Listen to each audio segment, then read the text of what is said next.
Вот такой ужин я сегодня сделал. Это называется деревенский пирог. Популярное английское блюдо cottage pie. И к этому я сделал хлебный кисель с взбитыми сливками. А если вы желаете узнать, как я все это сделал, оставайтесь на моем канале, я покажу вам. Всем приветик! Добро пожаловать на мой канал, добро пожаловать на мою кухню. Время готовить. И сегодня я решил сделать на ужин английское популярное блюдо, называется cottage pie, или деревенский, или хуторской пирог. Это обалденно вкусное блюдо, у нас в семье это любят, и я давно это не делал, и решил сегодня показать, как я это буду делать. Делается очень легко, и я надеюсь, что, посмотрев это видео, у вас возникнет идея сделать то же самое, что наподобие такого, почему бы и нет. Итак, для этого блюда мне понадобится картофельное пюре. Здесь я уже картошку вычистил, все в воде, сейчас поставим вариться, и пускай потихонечку это у нас варится. А мы займемся фаршем. В первую очередь я возьму лук, порежем лук, чтобы не отвлекаться, и начнем жарить фарш. Также к этому блюду мне понадобится смесь замороженных овощей. Здесь у меня там и морковка, и кукуруза, и горох, и брокколи, и немного перец.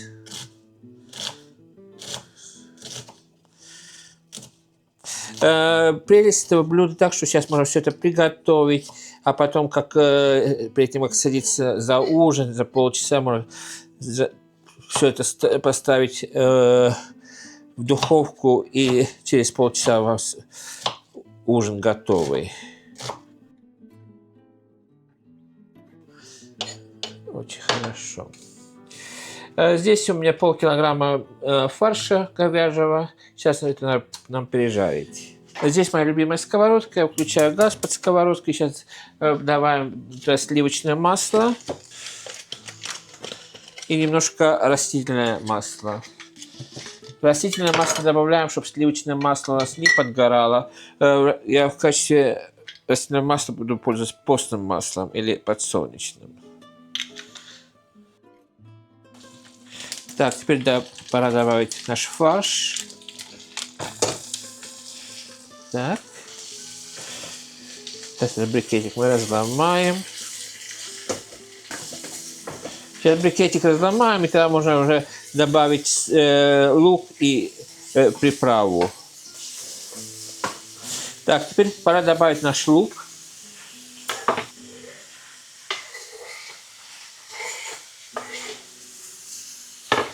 Добавляем молотый перец.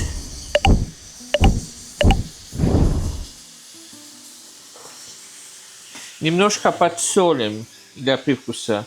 Всегда потом можно еще досолить. И добавлю один перец горький. У меня на окне растет такой. И теперь сейчас порежу меленько. Так. Это отправляется теперь сюда.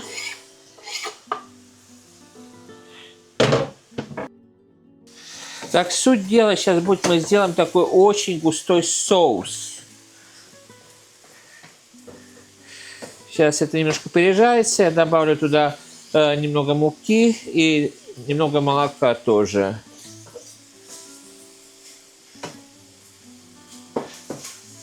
Если будет соус очень жидкий, тогда у нас возникнет проблема сделать этот пирог, так как картофельное пюре просто утонет в том соусе. Нам надо сделать такой густоты, чтобы картофельное пюре не утонуло в соусе. Я покажу, как делать. Так, сюда теперь добавлю 1,5 ложки муки.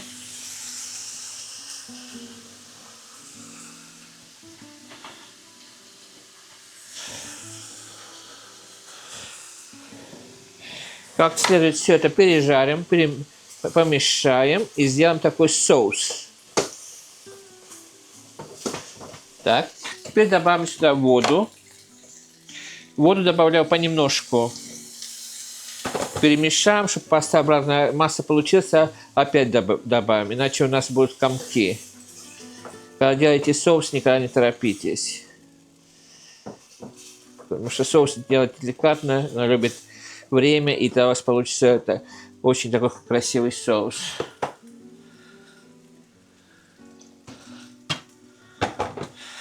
Так.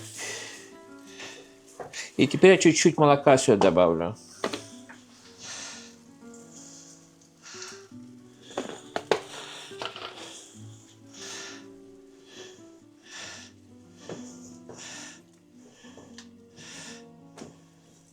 Сейчас помешиваем, она закипит, я добавлю наши замороженные овощи сюда.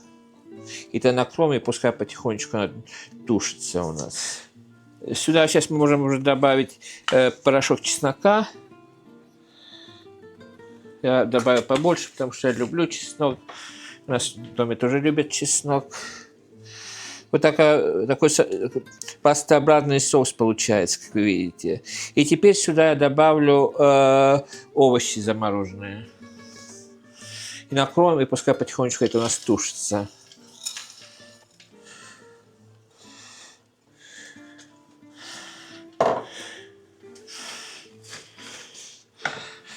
И пускай потихонечку это тушится, где-то полчасика, тогда включаем газ.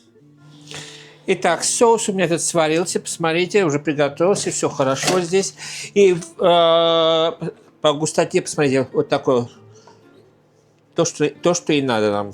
И теперь я сюда добавлю у меня порезанные зелень, петрушка с укропом тоже. И хорошо перемешаем. Теперь мы сейчас сделаем картофельное пюре, и я покажу, что нам дальше делать. Так, картошка у меня тоже сварилась. Сейчас я отсижу и сделаем картофельное пюре. Так. Фух. У меня аж очки запотели. Так, сюда я добавлю немного соли. Соль добавляю по вкусу. Я сейчас посолю немножко, потом еще добавим. Добавляю масло.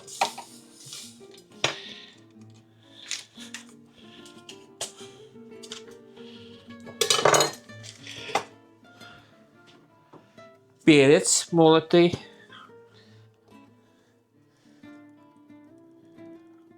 Ну, простое картофельное пюре, как все делают.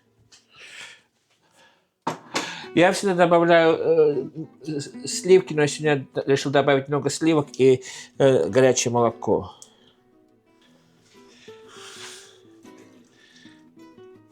Так.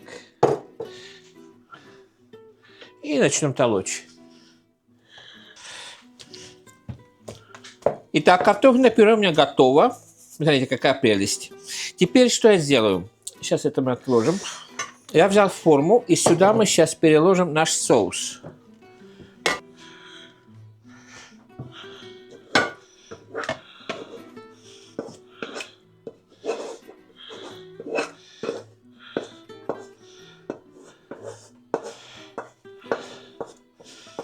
Так. Расправим. И теперь сверху этого соуса мы сейчас поставим наше картофельное пюре. Понемножку так складываем, чтобы сразу не утонуло все это у нас. Потому что если вы сразу же бухнете все картофельное пюре, то оно все перемешается и утонет там. Из-за этого я вам сказал, что когда вы делаете соус, смотрите, чтобы соус получился густоватый, чтобы пюре было сверху. Посмотрите, как вот так надо расправлять потом будет нам. Вот и все. И сейчас мы хорошо это расправим. Такая крышечка получается картофельное пюре на соусе. Вот такой узорчик мы сейчас сделаем.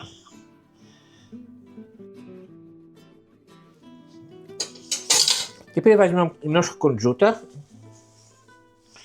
Пойдем сверху так. И у меня здесь сыр. Сейчас с сыром немножко пройдем через терку. Через крупную терку я сейчас быстро так пройдусь немножечко. И теперь этим тертым сыром мы сверху так пройдем. Равномерно распределим. И сразу скажу, когда вы поставите в духовку, посмотрите, чтобы у вас была хоть такой еще одна форма или поднос. Потому что, как вы видите, у нас до краев дошло. И если когда будет перекипать, иначе у вас под духовки ничего не расплывется там. И все это пойдет у нас в духовку на 180 градусов примерно на полчаса. Видите, как сыр зарумянится красиво.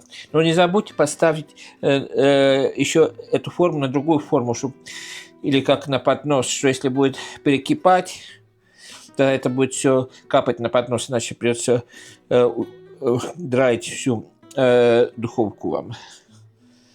Вот и все. Итак, на сладкое, на десерт я сегодня решил взять хлебный кисель с ржаного хлеба.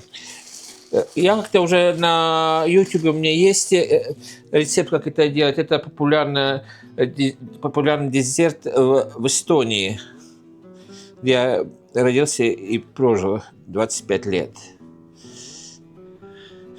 Берем хлеб, так покрышим.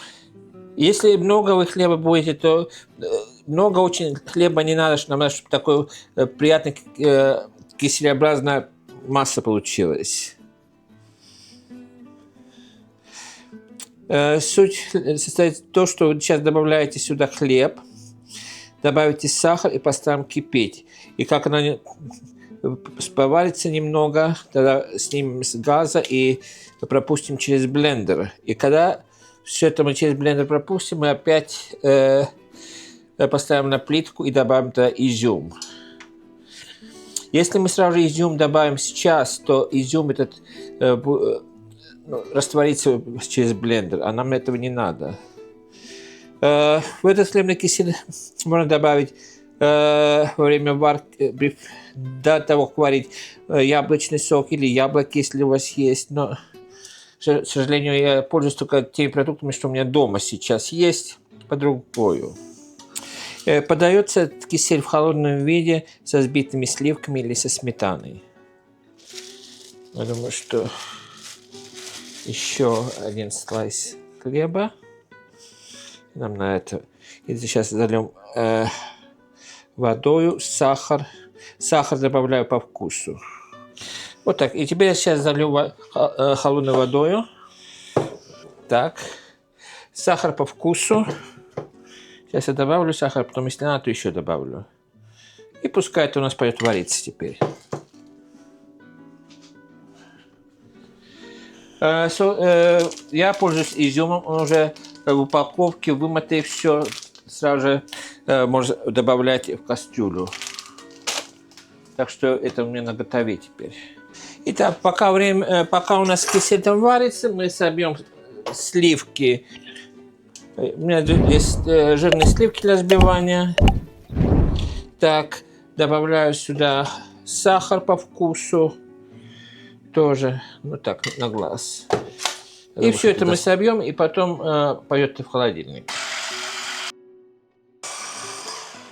Так, сливки разбились.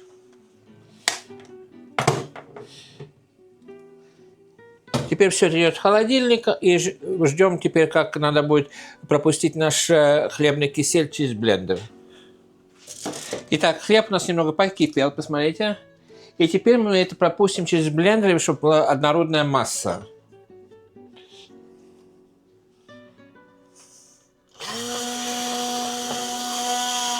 Итак, если вы видите, что кисель немного получается жидковатый, как сейчас, можно добавить чуть-чуть крахмалу тоже, то, что я сейчас и сделаю. Я думаю, что одна ложка крахмала будет достаточно для этого количества киселя, что у нас есть. Так, перед тем, как добавить крахмал, я сейчас попробую на вкус, надо ли нам еще добавить сюда немного сахара или нет. Или этого достаточно. Так, этого достаточно. Теперь сейчас добавлю сюда изюм.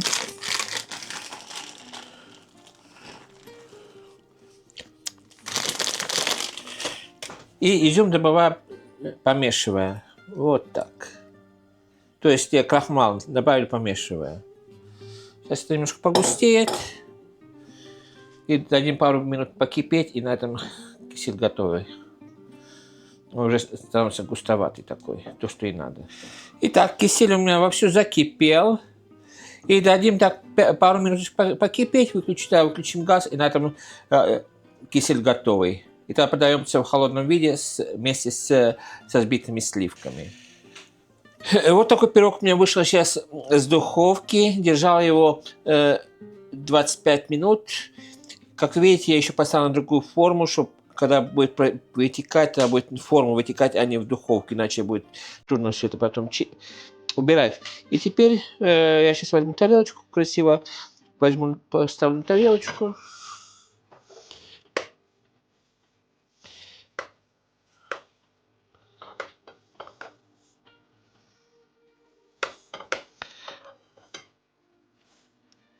Вот так. Смотрите, какая прелесть.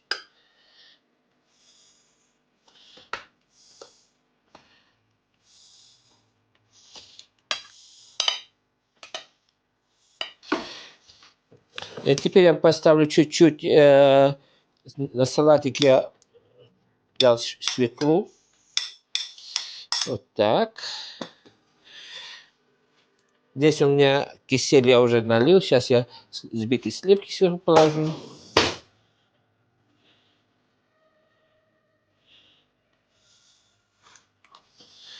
Вот такое блюдо у меня получилось. Честно говоря, результатом я очень доволен. И что-то как салатик я порезал еще свеклу. И вот у меня кисель тоже как хорошо выглядит. Выглядит все это очень аппетитно. Итак, сегодня я с вами поделился еще одной идеей, что можно сделать на обед или на ужин. Именно я сделал английское популярное блюдо cottage pie или деревенское пирог. Делается очень легко, как видите. Но в то же время это обалденно вкусно. И на сладкое сделал я эстонское популярное блюдо хлебный кисель с черного хлеба, который подается с взбитыми сливками или сметанкой.